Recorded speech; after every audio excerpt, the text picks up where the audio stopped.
Now that you've found UBN Radio and discovered our quality talk shows, it's time to spread the word to friends, family, and the universe. 24 hours of music and talk. Radio without limits. That's why people keep coming back for more. That's UBNradio.com.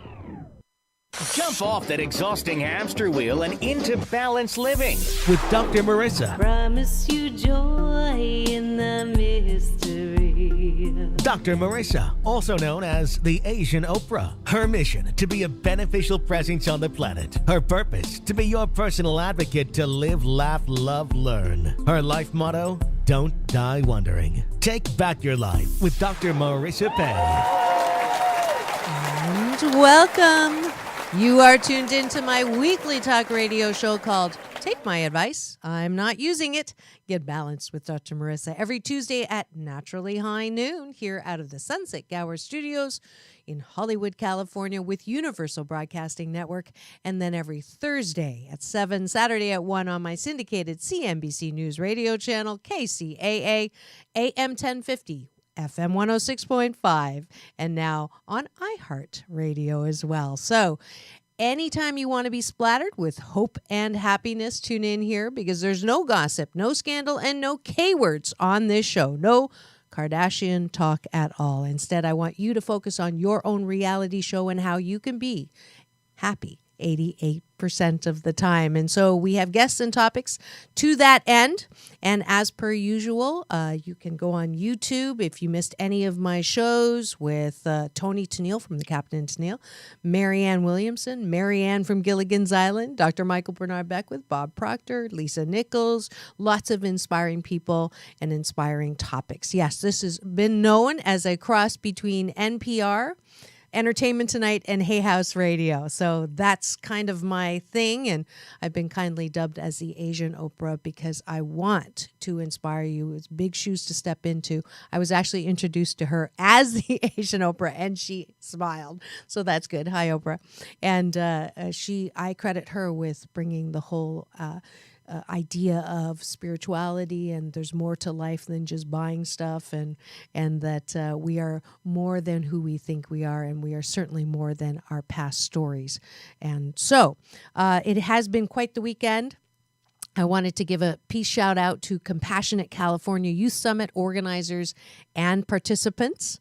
I loved all the great slogans that my teens at my Compassionate Cops table came up with like United We Stand and Sit, and United standing for Unify, Negotiate, Inspire, Together, Equal, and Determined. That was come up with my darling sister team, and United We Stand. We won't take a fall because we want liberty and justice for all. And that's from Ian. Thank you so much, Faye Love, for inviting me, and Sandy and Joanne, and to Kyra, who's great creative child getting posts for peace and justice are standing up all over the world, and we'll be having them on the show for my Thanksgiving episode. Then Carol from the Human Rights as well. She was there. I met her, and she will be coming on in December. We'll have a whole show around human rights.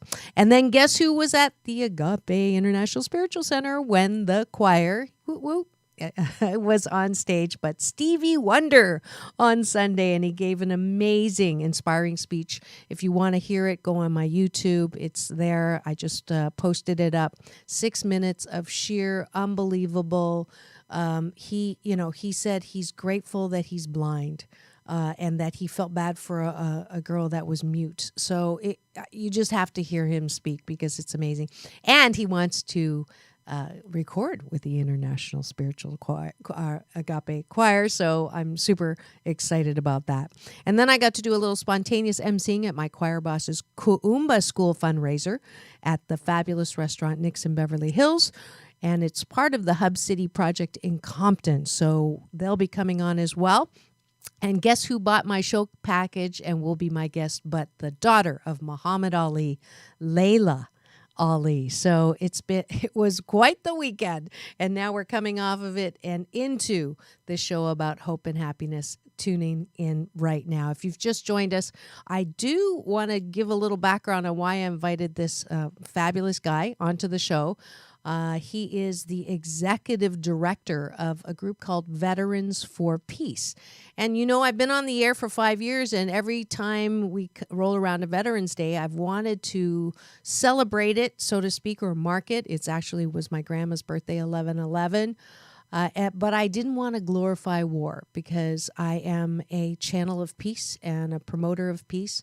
And then I accidentally on Google found this fabulous website called Veterans for Peace, found out that Veterans Day was actually not set up to glorify war. It was actually set up to promote peace.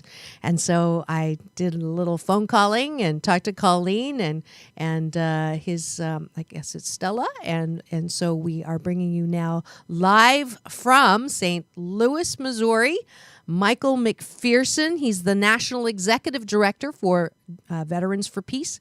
He was a field artillery officer in the 24th Mechanized Infantry Division during Desert Shield/Desert Storm, also known as the Gulf War I. He joined the Army Reserve in 81 as an enlisted soldier at the age of 17 and is an ROTC Distinguished Military Graduate of Campbell University. His military career includes 6 years of reserve service and 5 years of active duty service. He separated from active duty in 92 as a captain. His experiences with war led him to his work now. Board member of Veterans for Peace and now executive director, he's former co-chair of the St. Louis-based Don't Shoot coalition that formed in the aftermath of Michael Brown's police killing death in Ferguson, Missouri. Michael has also worked as the national coordinator with the United for Peace and Justice. He worked closely with the Newark-based People's Organization for Progress and the St. Louis-centered Organization for Black Struggle. Michael is a member of the National Association for Colored People, the American Civil Liberties Union, and Military Families Speak Out. Michael's son, now an Army veteran himself, served a tour in Iraq in 2005 to 2006. Please welcome to the studio, Michael McPhearson. Thank you. Thank you for having me. Absolutely. And I think it's especially, I was looking forward to speaking to you because you're not someone who's not been there. You're someone who actually was part of the military, not just for a year, for many years. So you take me back. Why did you even get there? Why did you want to go and serve our country? So as I do, take me back. Let me live that time with you. Sure. Well, I grew up in a home, pretty much a single mother most of the time. My mother and father divorced. And my mother taught us God, family, and country. Mm-hmm. She taught us service. I grew up in Fayetteville, North Carolina, where Fort Bragg is located. It's the home of the 82nd Airborne Special Forces. So there's a lot of pride in Fayetteville when it comes to the military. And I've had soldiers in my life, uncles who were soldiers. I saw professional soldiers are professional people. So they were role models. And joining the military for me wasn't a poverty draft, as it has been for many per se. It was really a career choice because I wanted to serve the country. I wanted to give back. And I wanted to, be as professional as the young men and women I saw. Sure. And when my friends got out of high school, they'd go and get new cars and the girls would want to date them. So I wanted to be like that too, So I had all good reasons that I joined. Girls are always good reasons. Yeah. Until they're trouble. Anyways, another show. So you went into you enlisted, or you were in reserve, and then you enlisted. To the military. And then what happened? Yeah, between my junior and senior year in high school, actually. So I went in pretty early. Okay. And then my mother, she was a school teacher. She's retired now. So going to college was also something that she wanted me to do, and I thought it was a good idea. So I went to college, and I went through the ROTC program, and then I went on active duty as an officer. And then what happened? Well, let me say, for me, the idea or understanding of peace and that war is wrong wasn't a big turn for me. I always thought war was bad. It was not something that, I wanted to go in the military and serve, but it wasn't because I wanted to go in and kill anybody. Right. I always thought war was a necessary evil. I thought it was something you had to do to bring about peace. Right.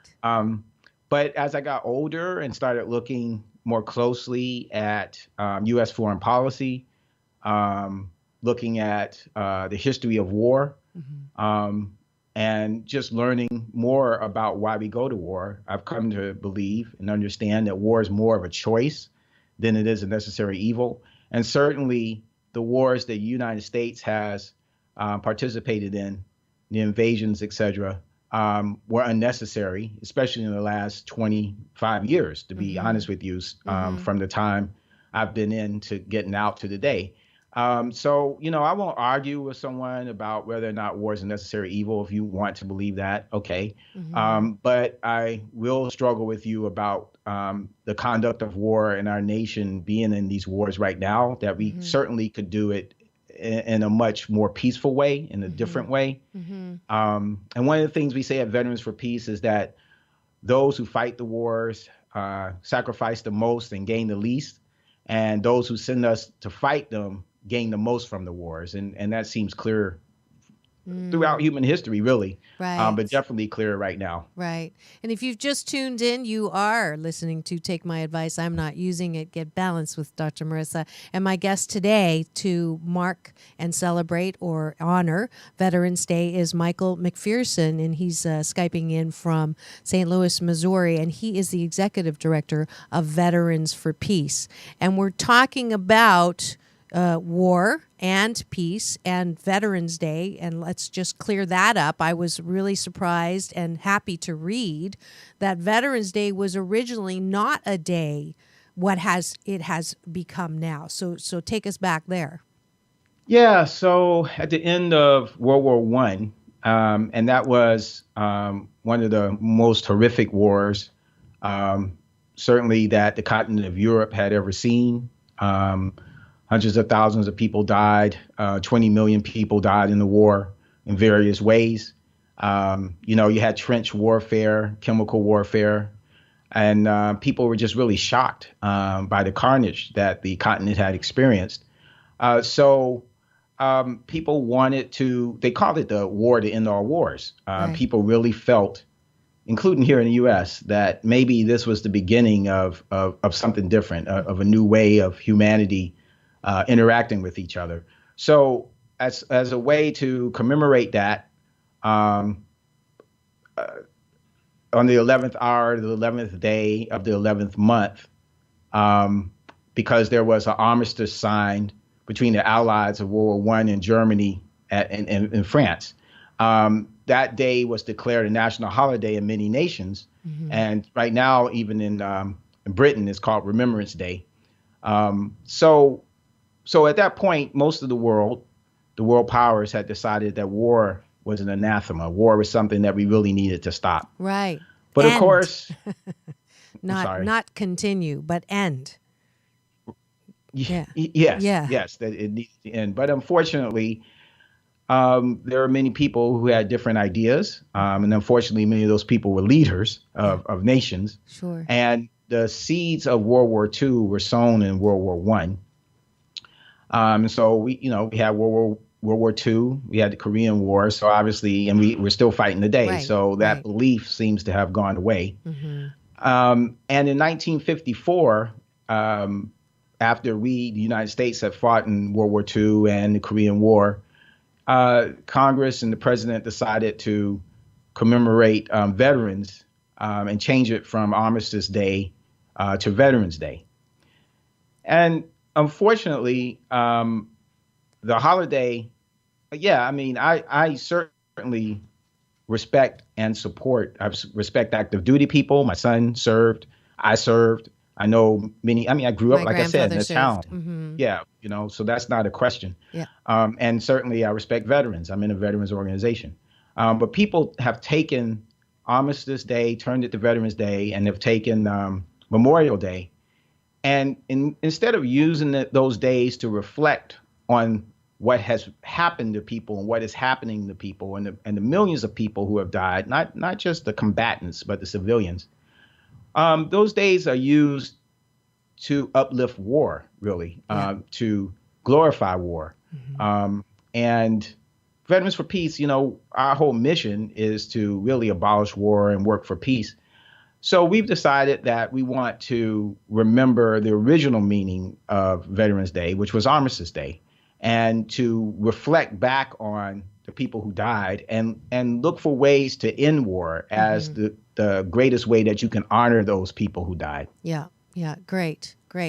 Now let's go back to something you said about the people who serve are the ones who give the most and get the least, and the people who are in power get the most and give the least, or personally have to give the least. So I'm going to play, not devil's advocate, but I'm going to put the moose on the table, as I say, because I'm Canadian. Instead of elephant in the room, I have a moose on the table.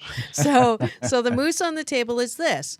There are those who would say that we have to have war because we have to get rid of the bad guys. And certainly the T word, Mr. Trump, is really capitalizing on the fear factor of they're going to get us, so we have to get them first. We have to kill them first. We have to go out and be aggressive and don't tell anybody and sneak up on them and abolish them or kill them or execute them. And so war is not only necessary, it is our right to return America into what it was, the powerful force that, was stopped Germany, all those that brute, power. I have everything, you have nothing, and we're going to crush you. So have I summarized that? So there are those from that aspect who will say war is not a necessary evil. War is our right and our might, and we must do. Please comment and give me words that I can speak back, because I'm tired of hearing that. Right. Well, I understand people are afraid, and I understand that. So I don't want to discount people's fears. But the first thing, let's be clear, people play on our fears in many ways to do things to people all the time, short of war. Yes. And in order for us to go to war, people have to play those fears up, and they turn whoever the enemy is, and I put that in quotes, into some kind of monster, because at the end of the day, you have to demonize a person to the extreme in order to kill them. Yes. This is why, as a soldier, you go through basic training, because you really don't want to kill anyone. So they you're put through training so that it becomes much easier to kill. And then, even then, many people come back and have what we're calling today moral injury, because as human beings, we really don't want to kill other human beings, and you feel extremely guilty about it. Right. I mean, you've been taught your whole life not Do to not take kill. someone's life. Right. And then you go off and you do that. And for many people, it's really, really hard to set that aside. And then even people who it looks like they've set it aside because they seem to be functioning well in their life, you really never recover from taking another person's life. It's not something you can, just do. Right. So some of the things that I look at in terms of humans being able to live together are, we can look at the history of our own nation. For example, once slavery was very common, people believed, I'm an African-American person, which people who are watching this can see that. Yes. Person of African descent. And people believe black and white people couldn't live together, all these different kinds of beliefs. And BS, over I time, call them. BS. Right. Belief systems that are over BS. Over time, we've come to understand that that's not true. Right. That we can live together, and we have to struggle to live together, but it's possible. So you can look at many things that people one time believed couldn't be, but found that if you set your mind to it and look at the truth about things, then you can change. Yes. Another thing about human beings, and let's be clear about what's happening with war. At one point, battles were self-contained. Civilians didn't necessarily die unless the army swept through the town, and armies do this, and kill everybody in the town for various reasons. But today, the nature of warfare is that civilians are going to die because the weapons are so massive and so powerful. And we actually have the ability to destroy ourselves.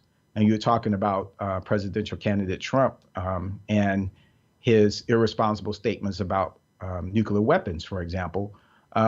So we could destroy, if not everyone on the planet, certainly most everyone on the planet. Yes. Dalai Lama. Sorry. Go ahead. Dalai Lama actually called him more dangerous than Adolf Hitler. So that was a statement.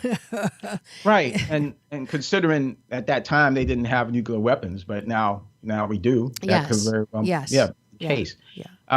So for pragmatic reasons, and human beings are generally, when it comes to looking at what needs to be done in order for us to survive, right. We do that. We look for ways to survive. So for pragmatic reasons, we should understand that war is no longer something that we can participate in, because we could destroy ourselves. And no other animal on the planet is able to change itself and modify its surroundings and the way it behaves the way human beings can. So I just believe, just from a basic pragmatic approach to human survival, that we as a species will decide that we can't do this. And then the last thing I think is humanity has this urge, two urges that are in conflict with each other. One urge is to demonize each other and be afraid of each other, but we have this other urge to come together and learn about each other and care about each other. And I think the history of this country shows that tension, and we see that tension today with Donald Trump and to some extent Hillary Clinton, even though I'm not saying I think she's the best candidate. Certainly, I wouldn't have nothing to do with Donald Trump whatsoever. Right. But you can see in the followers of the two that there's this want to come together and figure out problems in the people who are following Hillary Clinton. Yes. And many of the people, and for good reason, in terms of being angry about the economy and how they've been ignored by both parties. So they're angry for good reason, but the answers to the problems are one of hate and demonization. Yes. So we're seeing that tension today in our politics, and we've always seen this tension, but the side that says, let's come together and figure these problems out, realizing that we are one people, usually wins. And I think humanity is trying to do that today. So I think love, caring about each other, will win out. So I'm very hopeful, because I see that in the human spirit. Yes, amen, and so it is. I'm right there with you. So let me go to the other side of not the angry people, but the other ones who really believe that we have to go to war because we have to stop. They don't want to repeat Adolf Hitler. So they want to say we are responsible for what is going on around the world, and we have to intervene with our presence in order to not say we were there and we stood by and did nothing. So can you also address that one for people who think that war or the at least military presence is necessary in order to avoid the Holocaust happening again? Right. This is like a little different slant. Right. And I understand that as well. So one thing I think we have to look at how. So there's two things I think we have to look at. Okay. One is, how did we get to the place of the Holocaust? And how did we get to this place where we have something like ISIL, which is, I think, where the two things that you can look at and say somewhat equate each other. Yes. Nazi Germany and ISIL. Yeah. So if you go back and look at history, Hitler and Nazis just didn't pop up out of nothing. There were circumstances that were created in Germany, the way that the powers that won after World War I kind of oppressed Germany and created a hyperinflation, a type of inflation that you and I could never imagine, where things cost 2, 3, 4 times what they cost in the morning. By the afternoon, by the evening, they would cost 3 or 4 times more. And you just couldn't keep up. So people were feeling extremely desperate. Yep.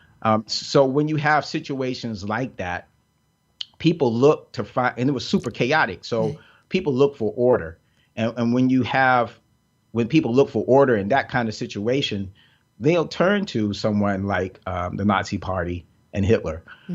I think if you look at a similar situation with ISIL, I fought in what's known as the first Gulf War, but I would say to you that invasion in Iraq and that buildup at that time and what we have going on there now with our military is the same war.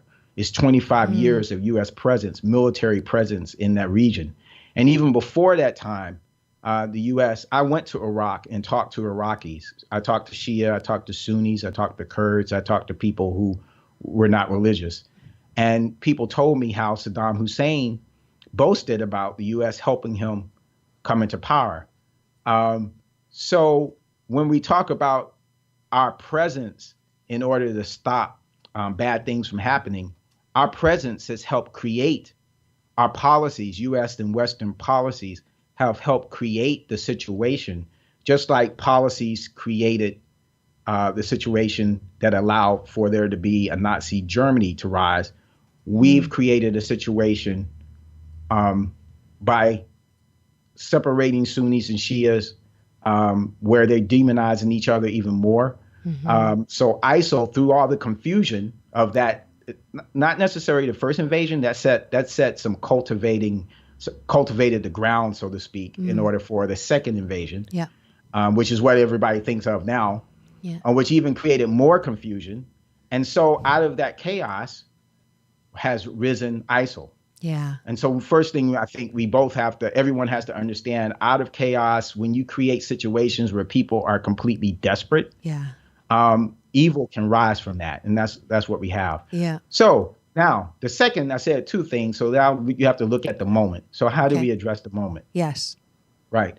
So yeah, it's easy to say that if the United States should be present to stop what's happening in Iraq or stop what's happening in Syria. But the problem is that our governments, and most governments, don't do anything for good reasons. They don't do it for reasons that's for people. They do it for policies that forward a small number of people's interests. So I don't see how putting more weapons in a situation where there's plenty of weapons is going to end the fighting. Why don't we call for no more weapon shipments to the region? Why don't we call for all parties to sit down together? And maybe ISIL, people would say, well, why would we want to sit with ISIL? Because we want to stop the fighting. Right. Maybe they won't sit down. Maybe everyone else will sit down and have a discussion. Right. One of the problems with our foreign policy right now in Syria, for example, is that the United States has wanted Assad, wanted regime change for there to be no Assad. And in order for there to be a real sit down, Assad leaving had to be part of the outcome. Well, we're saying let everyone sit down without any preconditions and begin a process to see where we can go. Yes. And make sure that we're not sending any more weapons into the region. But these are the kind of things that if you believe that violence is the only answer, then you're not going to want to stop weapon shipments. Exactly. And then there's another party that is really interested in sending weapon shipments, and that's the multi-billion-dollar industry called the military. So we've got lots of forces against peace built into this system called our government right now. And then the people who aren't thinking like you or systemically and want a, button push solution, like let's just wipe them out in one, I can't even remember how he said it. It was so ridiculous. But that is not the solution. The solution is in the sit down, it is the undoing process of what's already been done, which, as you pointed out, has taken decades of momentum in that direction, and for us to admit that we've been part of that process, to step back and be able to look at all of this systemically. I mean, that's what I'm praying for. That is the solution. I'm so glad you agree with me. Yeah, yes. And it's not to say that all of a sudden all killing is going to stop. Of course not. Right. And all of a sudden you're just going to have peace. No, peace is hard. Peace is really harder than war because it takes constraint. It takes discipline. Yes. War also takes discipline, but it feels like it's easier to do because you're taking action and you see an outcome, very quickly. Right. But what happens is you create many more problems than you solve. Long-lasting problems, problems of hate, problems, the psychological scars and the physical scars. Yes. They last a long time. And just the consequences. That's right. And let me give you a quick example.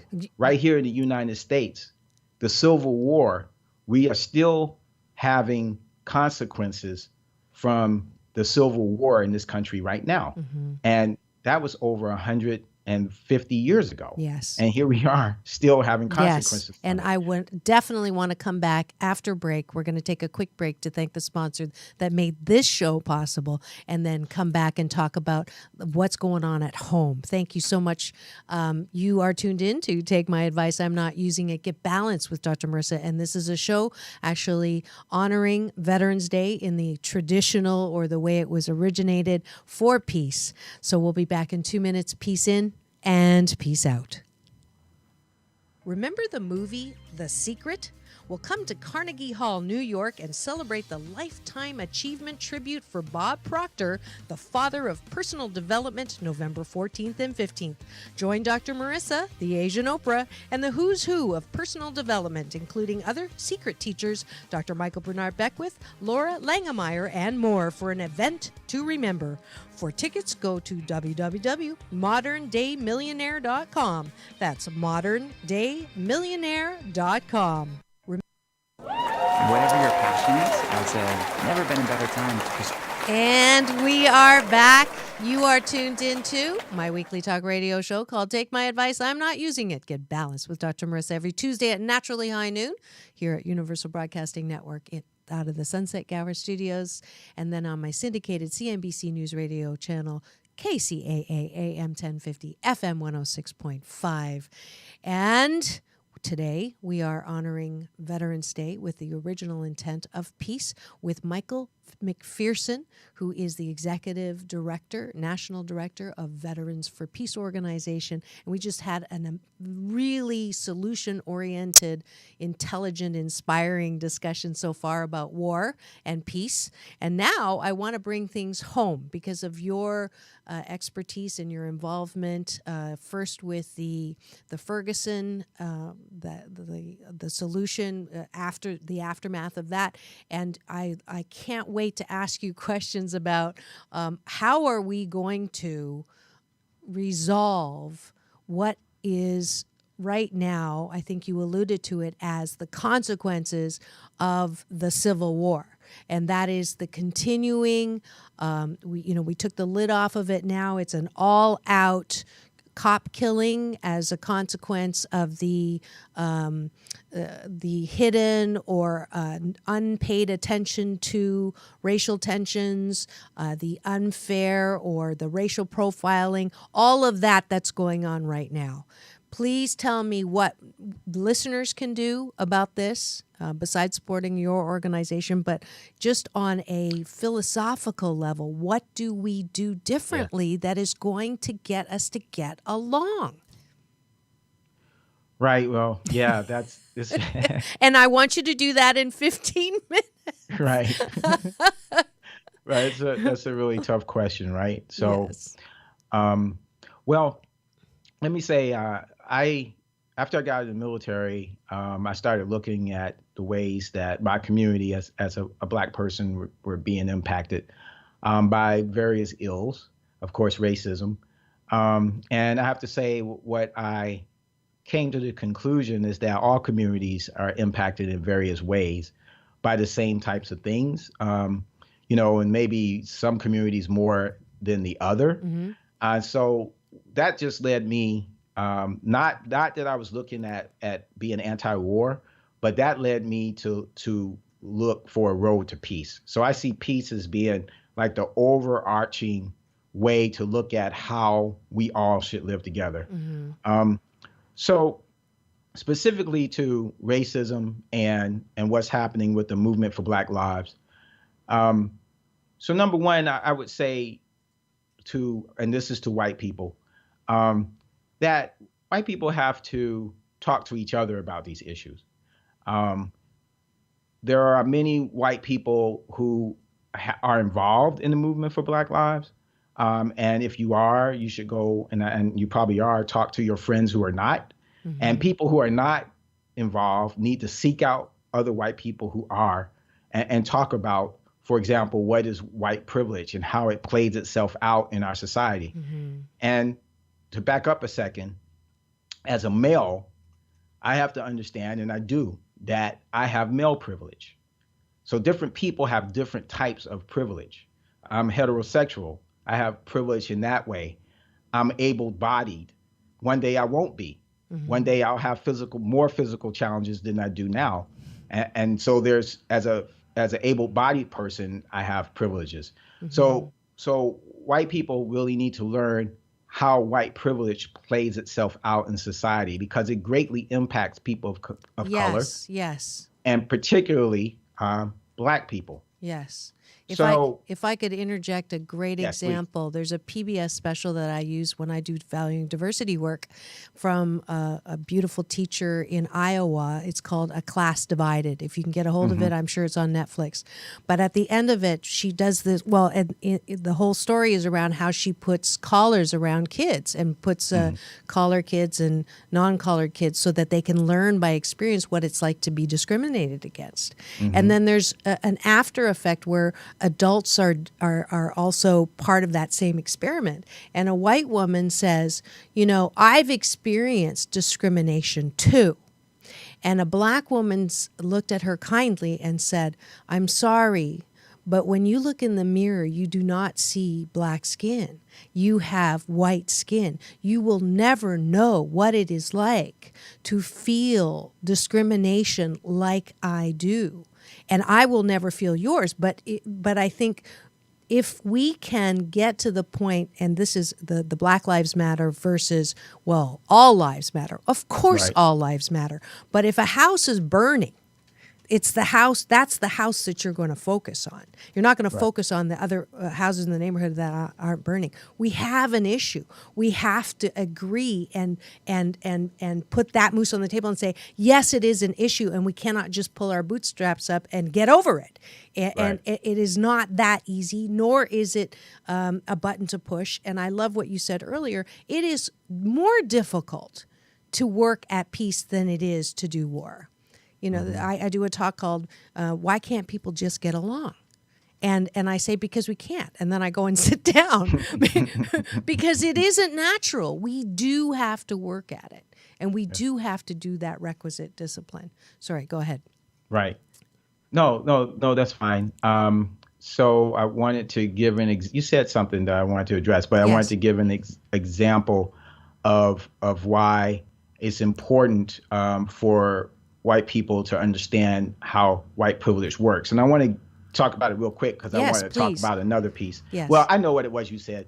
So the thing about Black Lives Matter. So for the movement for Black Lives, or when I say Black Lives Matter, baked into that is the understanding that all lives matter. Yes. And the understanding is that when you lift up the people who are the most vulnerable, the people who are the most oppressed, when you lift up that group of people and those people's lives become such that we all recognize that those lives matter, then it lifts up everyone else's life as well. So it's not something juxtaposed one against the other. Correct.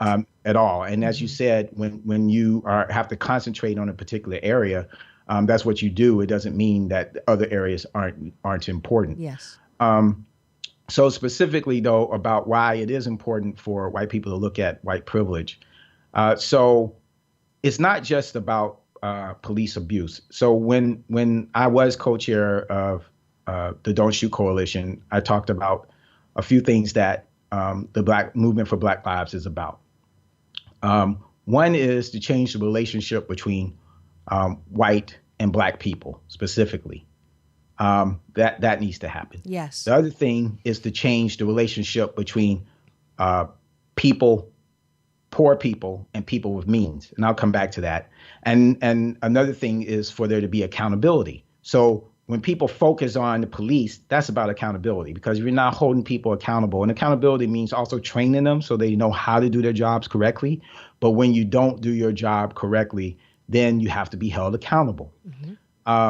Change the relationship between Black and white people.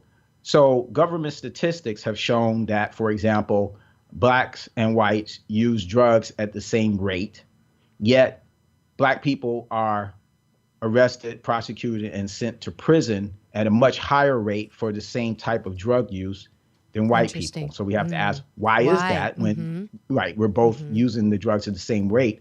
And then you remember when there was the crack epidemic, here's another example. Using crack, you got a much harder sentence for the use of crack than you did for powdered cocaine. And because of economic reasons, many Black people were using crack as opposed to powdered. So you had Black people being punished more harshly than white people.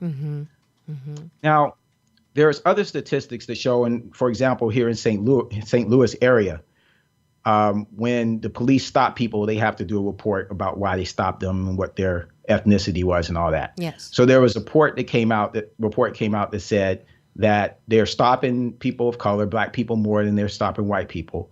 Yet they're finding illegal contraband on the white people at a higher rate than they were finding it on Black people. Now, this was the case year after year, not just 1 year. Right. So then you have to ask, well, why is it?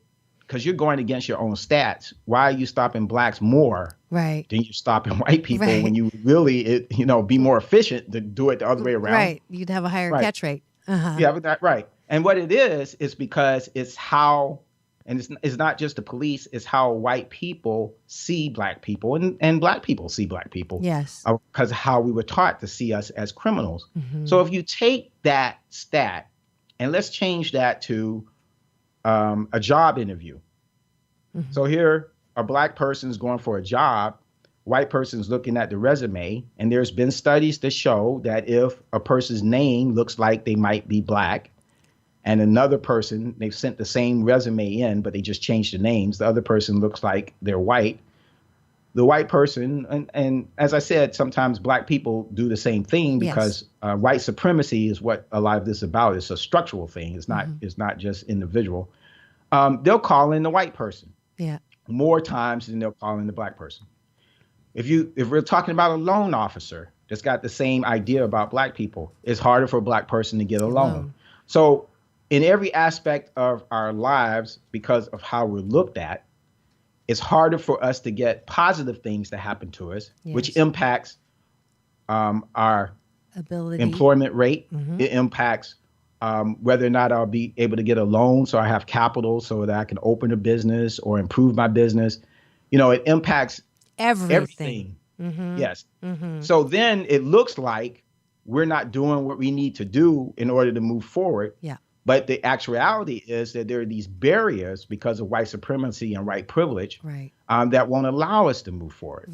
So those are the reasons that it's really important for white people to think about and look at white privilege, because you can help remove these barriers so that, I won't have to be out in the street trying to hold the police accountable, because you're helping me do that. Maybe not out in the street, but how you act in your life every day. Yes, and that's such an important point, because many, and I'll group myself in that group where we get offended. Oh God, we're using the race card again. Stop using the race card. Or we'll say, but I have friends that are Black, or I like soul food. What are you calling me discriminatory for? I'm not, and that's not the point. It's like, just take a breath, and we're not accusing anybody of anything, but we're looking and trying to address a system that accidentally has evolved into this.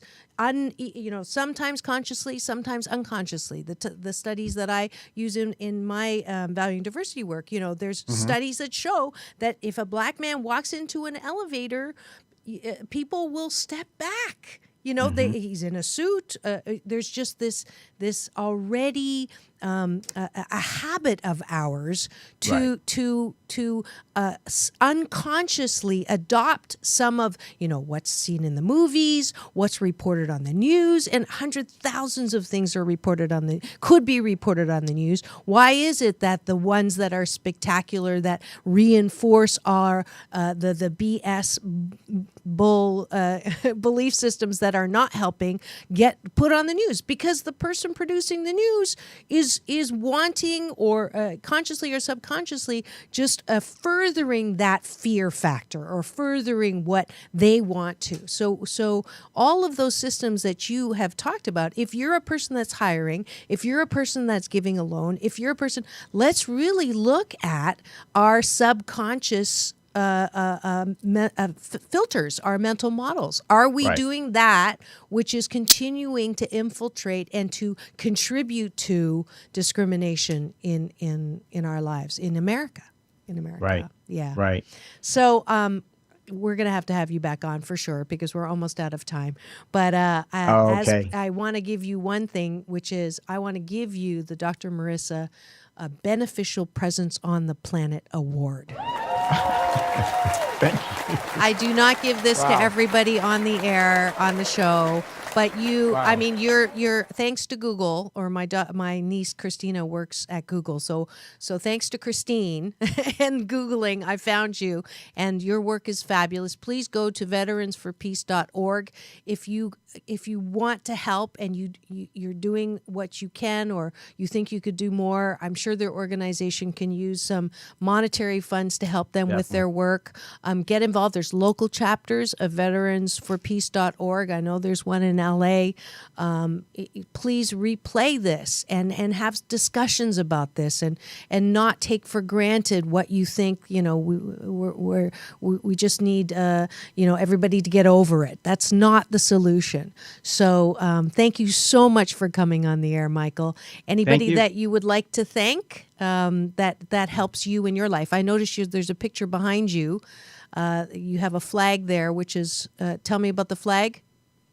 Well, it's just the U.S. flag with a peace sign where there's usually stars. Okay. And that's a picture of Martin Luther King, who's a kind of role model in terms of how to think about these things. Mm-hmm. And hopefully whenever I get a chance to come back, I would like to talk a little bit about that change in the relationship between people with money and people with means, because absolutely, we can't leave out poor white people in terms of how they have been neglected and why their anger is fair. And there's no way you can really address racism without addressing how poor whites have not been treated fairly in this country. Mm-hmm. Thank you for that. That's the balance, and I will definitely have you. I'll talk to Colleen and have you on. Season for Nonviolence is coming up, and I think that would be a great solution show. Thank you so much for coming on and sharing your wisdom. That was Michael McPhearson, the executive director of veteransforpeace.org. Wow. I'm just so happy for Google. And I'm happy that I finally put that moose on the table. So it is now time for the end of the show, Balance Bar, where I invite you to balance with me. First of all, the Asian Oprah giveaway for today is another pair of tickets valued at over $500 if you're anywhere near New York. I would like you to, go to my website, the number 4, balance.org, and put in Bob Proctor this time to get a pair of tickets to his lifetime tribute at Carnegie Hall, November 14th and 15th. There's going to be a panel for the Global Wisdom Panel for Peace there. Dr. Michael Bernard Beckwith is going to be there, a bunch of other teachers from The Secret, and I will be doing my Asian Oprah thing there as well. So join me in New York. And then round 64 starts today on the 21-day fast from complaining with Dr. Marissa. Yes, we started in July 1st, 2011, and I'm so grateful that for 64 consecutive months, I have been a cheerleader for not complaining. So join at drmarissa.tv and say, I want to join. And for a limited time, you will get a free companion app that goes with the fast. And if you make it 21 days and are registered, you will join Eva from Kentucky, Daia from Long Beach, and Janina from Japan, who are winners because they went 21 days and got a free pack of my motivational cards, 52 card. Pick me up, stacking the deck for life balance. And thank you again to Purple Planet Music for always providing background music for my commercials. And next week, it is the election. I will be broadcasting live here from Universal Broadcasting Network on the election. And I am focused on after the election. How do we get the blue and the red to come back together? I have to be honest. I made the mistake of seeing which Facebook friends of mine like Donald Trump, and I'm having a real time trying to be balanced about how I'm seeing them. And so I'm bringing on Soraya Dean, who's the founder of Muslim Women Speakers, and her best Jewish friend, Philippa Sklar. And they're going to come on with me next week to talk about how do we come back together? How do we bring our country back together after this unprecedented, divisive election process? So tune in with me next week for another scintillating episode of Take My Advice. I'm not using it. Get balanced with Dr. Marissa Pay. That's P for positive, EI. And remember, it is all about balance. Peace in and peace out.